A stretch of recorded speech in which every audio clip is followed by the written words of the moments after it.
نرحب بكم متابعي الكرام في هذا الفيديو إلى اقتباسات وحكم المفكرين، ونحط الرحال إلى أهم العقول التي أنجبت الحضارة العربية والإسلامية، والذي يحظى بمكانة مرموقة إذ ينتسب إليه علم الاجتماع وصياغة نظريات تفسر مساره، مستلهما إياه من مسار حياته وعيشه متنقلا بين عديد من البلاد.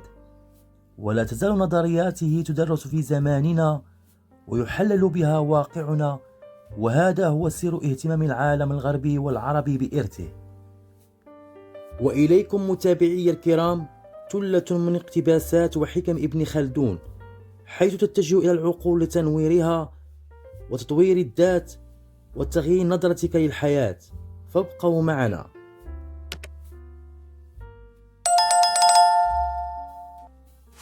إذا أردت أن تعرف الإنسان فانظر من يصاحب، فالطباع يسرق بعضها من بعض، فترى أننا نأخذ من طباع بعضنا دون أن نشعر.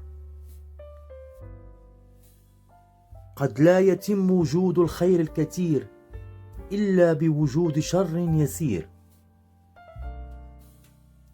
قمة الأدب أن تنصت إلى شخص يحدثك في أمر أنت تعرفه جيدا وهو يجهله. العدل إذا دام عمر، والظلم إذا دام دمر. إن الرخاء والازدهار والأمن تساهم في الحد من العصبية، بينما الحروب والخوف والفقر تعزز من العصبية. إن الإنسان إذا طال به التهميش يصبح كالبهيمة، لا يهمه سوى الأكل والشرب والغريزة. الأيام الصعبة تخرج رجالا أقوياء، الرجال الأقوياء يصنعون الرخاء، الرخاء يخرج رجالا ضعفاء، الرجال الضعفاء يصنعون أياما صعبة. إن اللغة أحد وجهي الفكر، فإذا لم تكن لنا لغة تامة صحيحة فلن يكون لنا فكر تام صحيح. العربي لا تصلحه إلا رسالة، فإذا نزعت الخلق من الإنسان العربي صار حيوانا أعجم.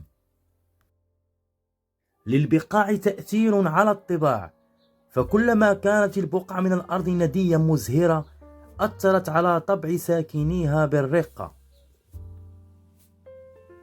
النوع الإنساني لا يتم وجوده إلا بالتعاون. التاريخ فن يوقفنا على أحوال الماضي من الأمم في أخلاقهم وحضارتهم، والأنبياء في سيرهم، والملوك في دولهم، حتى تتم فائدة الاقتداء في أحوال الدين والدنيا. إذا فسد الإنسان في قدرته ثم في أخلاقه ودينه فسدت إنسانيته وصار مسخا على الحقيقة. إن التاريخ في ظاهره لا يزيد عن الأخبار، ولكن في باطنه نظرا وتحقيق. الفتن التي تتخفى وراء قناع الدين تجارة رائجة جدا في عصور التراجع الفكري للمجتمعات. كان المفكرون قديما يرون أن اكتشاف العقل الحقيقة ليس أمرا غريبا، إنما الغريب هو عجزه عن اكتشافها. الاستبداد يقلب موازين الأخلاق، فيجعل من الفضائل رذائل ومن الرذائل فضائل.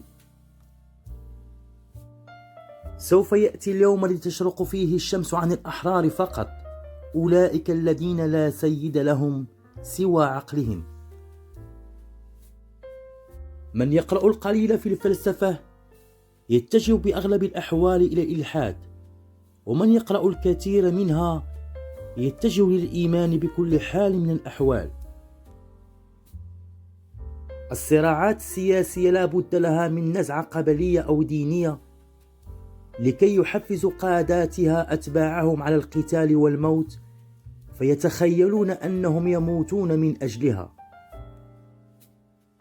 عندما تنهار الدول يقتل المنجمون والأفاقون والمتفقهون والانتهازيون وتعم الإشاعة وتطول المناظرات وتقصر البصيرة ويشوش الفكر.